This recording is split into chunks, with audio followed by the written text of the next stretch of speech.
রবিবার দিন মেয়েকে অ্যাবাকাস থেকে নিয়ে হঠাৎ করে প্ল্যান করলাম, চলো কোথাও ঘুরে আসি।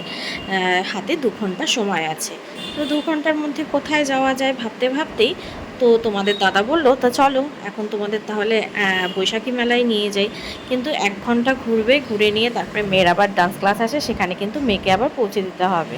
তো তারপর দেখো আমরা কিন্তু মেলার সামনে এসে পড়লাম। আর রবিবার থেকে ভাবলাম হয়তো মেলাতে অনেকটা ভিড় হবে, যেহেতু আমরা 5টার মধ্যে চলে এসেছি, তো মেলাতে কিন্তু এখনও ভিড় নেই। তো তারপরে 10 টাকা টিকিট কেটে কিন্তু আমরা ভেতরে ঢুকে গেলাম মেলার। আর এই দেখো চারিদিকে এখনও কিন্তু সেরকম ভিড় হয়নি, কেননা সন্ধ্যা সন্ধ্যা সবে লাগছে, ওই 7টা 8টার দিকে হয়তো ভিড়টা বেশি হবে। আর আকাশের কন্ডিশনও খুব একটা ভালো ছিল না। আর এখানে দেখো অনেক রকমের দোকান বসেছিল।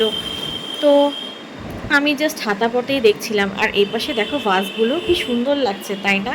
আবার বারান্দার জন্য ভাবলাম কিছু নেব, তো তোমাদের দাদা দাঁড়াচ্ছিলই না। এই ছেলে মানুষদের নিয়ে আসলে না মেলাতে ঠিকঠাক মতন কেনা যায় না। কয়েকজন বান্ধবী মিলে আসলে কিন্তু মেলাতে অনেক সময়টা কাটানোও যায় এবং অনেক কিছু ঘুরে ঘুরে কেনাও যায়। আর এখানে আমি কিছু কুর্তি দেখছিলাম, তো তোমাদের দাদা বলল দেরি হয়ে যাবে, তাড়াতাড়ি চলো। তো মেয়ে যেহেতু অ্যাবাকাসে গিয়েছিল, তো সেখান থেকে বাড়িতে না ঢুকেই আমরা একবারেই মেলাতে চলে এসেছি। তো তোমাদের দাদা বললো যে চলো তাহলে মেয়েকে আগে কিছু খাইয়ে নিয়ে নিই। তো আমি বললাম ঠিক আছে চলো। তারপরে কিন্তু আমরা ঘুরতে ঘুরতে মানে খাওয়ারের যেখানে স্টল থাকে সেখানে কিন্তু চলে আসলাম। আর এখানে এসে কিন্তু দেখলাম জয়নগরের রসমালাই কেক।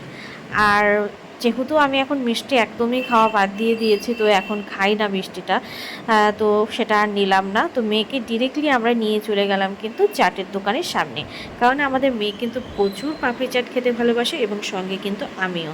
তো সঙ্গে সঙ্গে আমরা অর্ডার দিয়ে দিলাম পাপড়ি চাটের। এবং চারিদিকে দেখো কি সুন্দর সুন্দর অ্যাক্টিভিটিগুলো এসছে। ছোটোবেলায় না আগে আমি এইসব অ্যাক্টিভিটিতে উঠতে পারতাম, কিন্তু এখন মানে এত বড় হওয়ার পরে না, মানে এখন মাথাটা পুরো ঘুরে যায় এগুলো দেখলেই।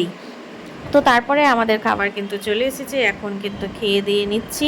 তারপরে আমরা একটা সফট টয়েসের দোকানের সামন দিয়ে যাচ্ছিলাম, এখানে কিন্তু প্রচুর প্রচুর সফট টয়েস ছিল। আর অনেক ধরনের নতুনত্ব সফট টয়েসও কিন্তু ছিল। তারপরে এখানে ছিল কানের দোকান, তারপরে গলার হার, আরও অনেক ধরনের এক্সারসাইজের দোকান। তো এইসব দেখতে দেখতেই কিন্তু আমরা এখন পৌঁছে গেলাম নাগরদোলার সামনে। আর এটাকে দেখেই আমার ভয় লাগছিল, এত মানুষ ওঠে কীরকম করে। আর সব থেকে ভালো লেগেছে দেখো এই জগন্নাথ বলরাম সুভদ্রা, এইখানে একটা ঠাকুরের স্টোর ছিল। তারপরে এখানে আমরা কিছু গাছ দেখছিলাম আর্টিফিশিয়াল। আর তারপরে বেরোনোর সময় আমি নিয়ে নিলাম পপকর্ন, যেটা নাকি আমার ভীষণ ভালো লাগে। তো এখন আমরা যাচ্ছি মেয়েকে ডান্স ক্লাসে নিয়ে। তো আজকের মতন এইটুকুই, টাটা।